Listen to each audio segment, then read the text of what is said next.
en el 2006, cuando llega el momento de la elección presidencial, López Obrador era un fenómeno político muy fuerte, avivado por el autoritarismo del régimen de quitarlo a la mala de la boleta electoral. Mucha gente se convenció que López Obrador era algo, no sabían si era algo muy bueno o algo transformador, simplemente decían, si esta putrefacta clase política y los empresarios quieren a la mala y de manera ilegal, de manera autoritaria, que no llegue a la presidencia, algo tiene ese señor y por eso voy a votar por él, pensando además en la gran desilusión, porque mucha gente de esa había votado por Fox 6 años antes, y entonces decían, vámonos por López Obrador. Era un fenómeno político, pero no era un personaje que tuviera ya una alianza y un matrimonio con el pueblo. Sí, López Obrador, para llegando a las elecciones de 2006, había recorrido muchísimo. Desde los pueblos indígenas, la defensa de desaparecidos, la defensa de los derechos de los indígenas, su gran trabajo que hizo en comunidades indígenas desde Tabasco. Había sido un luchador social, pero seguía siendo una alianza parcial, por decirlo así, no era completa. Lo que sí es que había llegado impulsado por un fenómeno político de un buen trabajo en el gobierno de la Ciudad de México, pero todavía no había habido un matrimonio. ¿Sabes cuándo empieza a hacerse este matrimonio hermoso entre el pueblo y López Obrador? Después del fraude electoral. Por eso López Obrador en muchas ocasiones ha dicho que de lo malo que había pasado en el fraude hubo cosas buenas y hubo cosas positivas. Y dentro de las cosas buenas y de las cosas positivas era justamente el que a raíz de esa muerte política a la cual lo sentenciaron y le dieron sus dosis mortales los medios de comunicación, sobre todo los medios de comunicación, para desaparecerlo de la escena mediática, López Obrador aprovechó ese momento para, como se dice coloquialmente, nadar de muertito. Pues si lo estaban dando por muerto, nadaba de muertito. Y entonces, sin mucha presión de los medios de comunicación, sin mucha presión de los poderes fácticos, porque los poderes fácticos creyeron que esa campaña iba a funcionar para destruirlo. Y entonces sabían que López Obrador iba a un pueblito, iba a otro pueblito, iba a una comunidad, a otra comunidad, y hasta se burlaban y decían, ya está loco, ya no tiene importancia, así que ni nos preocupamos. Y entonces, justo por una campaña que ellos mismos emprendieron de matarlo políticamente y mediáticamente, López Obrador aprovecha esa circunstancia, aprovechando que no tenía el peso del Estado en contra, empieza a sembrar, empieza a tejer, empieza a armar ese pacto matrimonial entre lo que él representaba y el pueblo. Y así empieza sus giras y empiezan a recorrer cada uno de los municipios del país, llevando la esperanza, llevando la posibilidad de construir una patria nueva, de transformar al país. Qué hermoso, porque cuando llega en 2012 ya hay una parte muy concientizada. Todavía no había un matrimonio completo. Todavía le faltaba la maduración a esa relación entre López Obrador y el pueblo. Aún con eso, para llegar de 2012, que ya cambia el 2012 al 2006, en 2012, cuando se postula López Obrador, la idea que ellos tenían era, va a quedar en tercer lugar. Y de hecho, las primeras encuestas que salen en 2011, 2010, 2011, situaban a López Obrador en un lejano tercer lugar. Estaba el PRI, ya había, para ese momento, pues había trabajado toda una estructura importante mediática para impulsar la figura de Peña Nieto. Entonces ya había muchísimo trabajo ahí. Por supuesto, él era el invencible, con muchísimos puntos de diferencia. Después estaba el PAN y en un lejano tercer lugar López Obrador. Todavía en esos años decían, ven, ya nada más hace el ridículo, está destruido. Cuando llega la elección, hay algo que pasa antes de la elección, fue una encuesta que se atreve a publicar Reforma.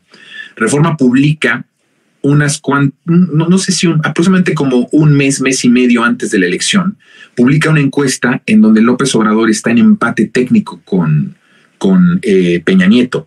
Alarma muchísimo esto al régimen salinista neoliberal. Están muertos de miedo, están verdaderamente descontrolados, empiezan una maquinaria de compra de votos para justamente que ese 4% pudiera convertirse en más y que no hubiera allí falla de que la sorpresa fuera que López Obrador ganaba la elección del 2012. Se había invertido mucho y se había apostado mucho para que este país se convirtiera en un satélite de las mafias, en un satélite de las potencias internacionales, ya no como un país soberano ni como un país independiente. Era un proyecto muy bien realizado por intereses extranjeros, el crimen organizado, poderes fácticos, televisión, la iglesia, Estados Unidos, desde luego. Había mucha apuesta, no podían perder la elección de 2012. Era estratégica para el plan transeccional que iba a empezar a partir de Peña Nieto. Yo he hablado del peñismo. Hay un monólogo especial sobre este tema. Bueno, llega ese momento, llega la encuesta, son 4 puntos y la realidad es que se mueren de miedo y empiezan una campaña ilegal. Ahí en ese proceso entra dinero del crimen organizado y entra dinero de las empresas, de los empresarios, de los delincuentes de cuello blanco. O sea, la delincuencia organizada y la delincuencia de cuello blanco impide con la compra de votos que en 2012 gane López Obrador. A diferencia de 2006, que fue un fraude mediático y en urna, en 2012 fue un fraude con dinero del crimen organizado y de la delincuencia organizada y de los delincuentes de cuello blanco para comprar el voto. Y empieza una estructura de compra de voto impresionante. Nunca en la historia del país se había visto una operación tan fraudulenta como la que pasó en el 2012, impulsada con dinero de los narcotraficantes y con dinero de los delincuentes de cuello blanco que eran los empresarios. Llega el día de la elección con mucho nerviosismo y gana Enrique Peña Nieto por 6 puntos. La maquinaria, si bien había servido, no había tenido los resultados que ellos habían esperado. La campaña de compra de votos tenía por lo menos una estimación de que se iba a alargar la diferencia a poquito más de 10 puntos. No fue así.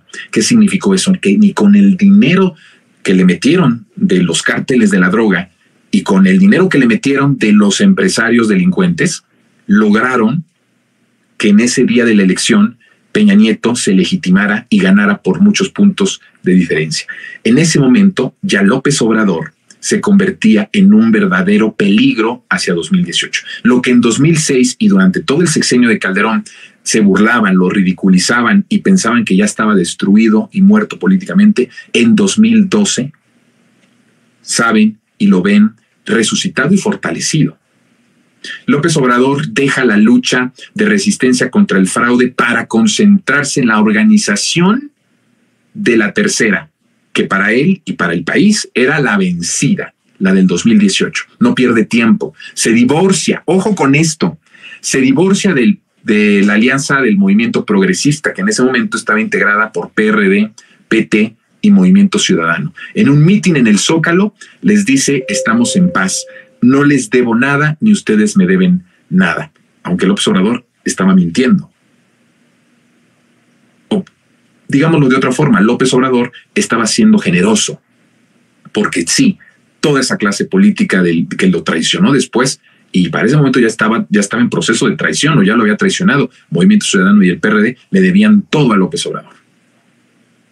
Pero López Obrador se divorcia en los mejores términos, como las parejas que dicen: mira, ni tú me debes, ni yo te debo, aunque las propiedades son mías, te las quedas, las repartimos y nos vamos en santa paz. Bueno, así termina la relación López Obrador y emprende el camino a la construcción del movimiento transformador hacia 2018. En estos 6 años, de 2012 a 2018, de 2012 a 2018, empieza la escena en donde se logra un matrimonio muy fuerte de la sociedad y de la gente del pueblo con López Obrador.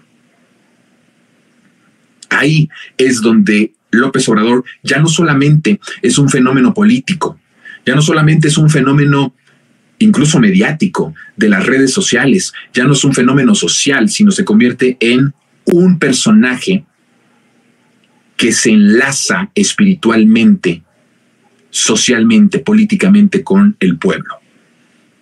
y empieza a construir la relación, empieza a escuchar los sentimientos de la gente, empieza a abordar a la gente y empieza, como siempre lo ha hecho, pero ahora retratando o más bien poniendo en el proyecto de nación todo lo que había aprendido del pueblo, todo lo que había visto del sufrimiento del pueblo en un proyecto que lo rescatara, en un proyecto que rescatara a ese México profundo. Y entonces ahí empieza un matrimonio muy fuerte. Por eso cuando llega López Obrador y toma protesta en 2018, él dice, como lo vimos en el video del inicio, no va a haber divorcio, porque ya para ese momento, pues ya lo expliqué, ya había habido una relación de muchos años de noviazgo y ya había habido un matrimonio en los últimos 6 años de su lucha como opositor. Estamos hablando de 2012 a 2018. Ahí empieza el pacto fuerte del presidente con el pueblo. Bueno,